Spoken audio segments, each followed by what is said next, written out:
আশুলিয়ার গুমাইলে একটি ফ্ল্যাটে রান্নার সময় গ্যাস সিলিন্ডার বিস্ফোরণে একই পরিবারের 4 শিশু ও 3 নারী সহ 11 জন দগ্ধ হয়েছেন। এর মধ্যে 2 জনকে আইসিইউতে রাখা হয়েছে। শুক্রবার রাত 9:30টার দিকে এই ঘটনাটি ঘটে। তাদের জাতীয় বার্ন ইনস্টিটিউটে ভর্তি করা হয়েছে। প্রত্যক্ষদর্শীরা জানান, পিঠা তৈরির সময় চুলার গ্যাস সিলিন্ডারের লিকেজ থেকে আগুন ধরে মুহূর্তেই বিস্ফোরণ ঘটে। এতে ঘরে থাকা নারী, শিশু, বৃদ্ধ সহ 11 জন দগ্ধ হন। গ্যাস সিলিন্ডার থেকে বিস্ফোরণটা হয় আর কি। বিস্ফোরণ হওয়ার কারণে এই ওদের গুরুতর অবস্থা হয়। তাৎক্ষণিক আশেপাশে যারা লোক ছিল ওই সাথে সাথে মেডিকেলে নিয়ে আসে।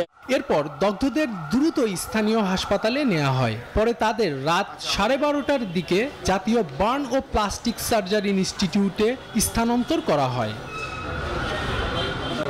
বার্ন ইনস্টিটিউটের আবাসিক সার্জন শাওন বিন রহমান জানান, আগুনে সবার শ্বাসনালী পুড়ে গেছে। আহতদের মধ্যে 8 জনের অবস্থা আশঙ্কাজনক, আর 2 জনের অবস্থা অত্যন্ত গুরুতর। একজনের শরীরে 99% এবং অন্যজনের 95% পুড়ে গেছে। তাদের 2 জনকে আইসিইউতে রাখা হয়েছে। সবারই শ্বাসনালী পুড়েছে। তার মধ্যে 8 জন আশঙ্কাজনক অবস্থায় আছে। তো 8 জনের মধ্যে আবার 2 জনের 99%, একজনের 95% পড়েছে এবং ওনারা খুবই গুরুতর অবস্থায় আছেন। আমরা যার যেখানে চিকিৎসা দরকার, আইসিইউতে শিফট করা যাকে দরকার আমরা শিফট করে দিচ্ছি।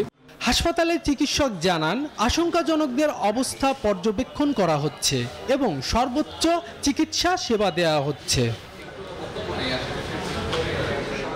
সোহানুর রহমান, নিউজ 24, ঢাকা।